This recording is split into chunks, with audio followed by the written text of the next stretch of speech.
Hello and welcome to another StarCraft 2 co-op video. Today we'll be taking an in-depth look at everyone's favorite Zerg comp, Explosive Threats. Explosive Threats is one of the most dangerous enemy comps because it hits very hard starting from tier 3, which is usually in the early game when you're still saturating your expo. They also come with many different types of units, meaning that you'll sometimes have to mix up your army as well to deal with them. Note that once the hard-hitting waves start coming, tier 4 is the only wave that doesn't have Vipers. Here are some of the notable tier 4 waves, which means a short break from the Viper madness. Note that these are not the only waves which don't contain Vipers. These are just some of the noteworthy ones. In Chain of Ascension, the 3rd and 5th attack waves, as well as the 2nd hybrid, won't be accompanied by Vipers. The 3rd attack wave is important as you're still building up or recovering from the tier 5 wave from earlier.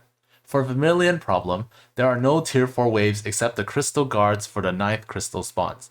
That means you'll be facing Vipers for pretty much the whole game. For Void Thrashing, no Vipers in the 4th attack wave. For Scythe of Amon, it's the first big hybrid wave at 12:30.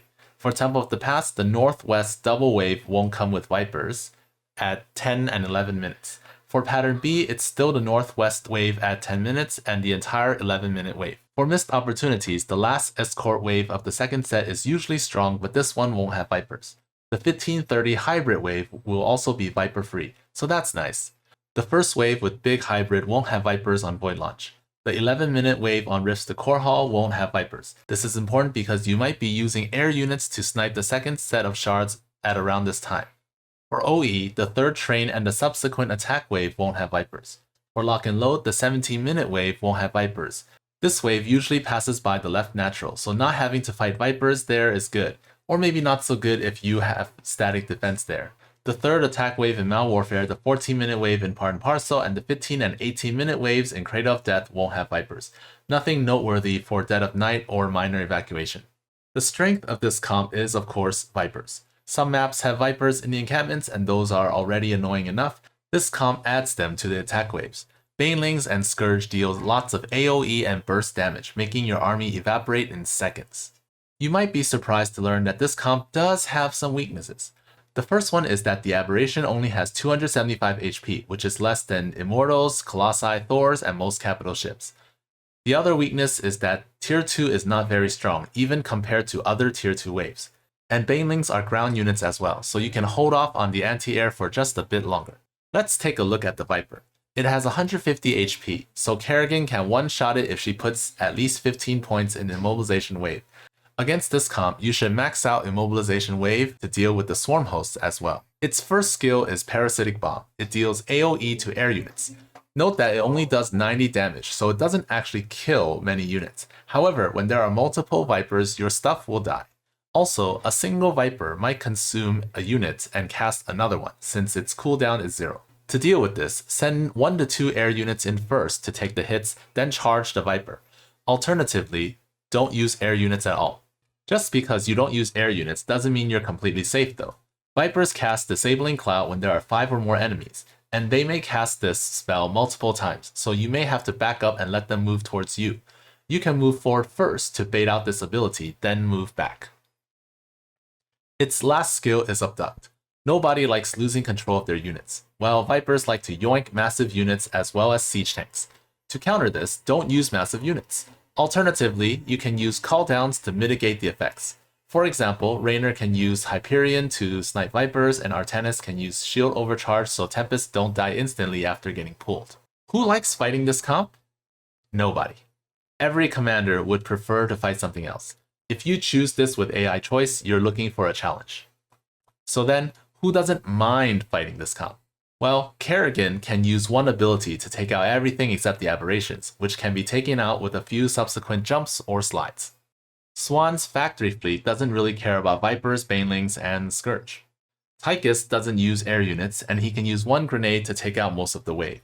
Stedman can Egorb the Scourge and use Green Zone against Parasitic Bomb. So who hates this comp? Raynor hates this because Bile gets wrecked by Banes and Vipers as well as the Endless Locust from Swarm Hosts and the Fat Abs. His air fleet gets wrecked by Vipers and Scourge. Use Hyperion to take out the Vipers first, but beware of the Scourge. Nova also hates this comp for reasons similar to Raynor. At least she has airstrikes to take out the dangerous units. Han and Horner hates this comp. Galleons don't like Scourge. Reapers aren't affected by Parasitic Bomb, but they don't particularly like the Banelings. Use Magmines to stop Scourge and Banes. Vorazun hates this comp because Vipers wreck air and you need Oracles to detect the Swarm hosts. You'll need a lot of black holes to make sure that the Vipers don't wreck your army. On Temple of the Past, Scourge will go straight for the temple. Put air units near the temple so that they have other things to hit. It's the same with Mal Warfare, but you might not be able to use slow overlords or buildings. You can build them in advance and fly them over, or for overlords, research overlord speed. On missed opportunities, the Lings and Banes go straight for the harvesting bots, so be careful, especially during the second set. And there are many mutators to be aware of. The first is We Move Unseen.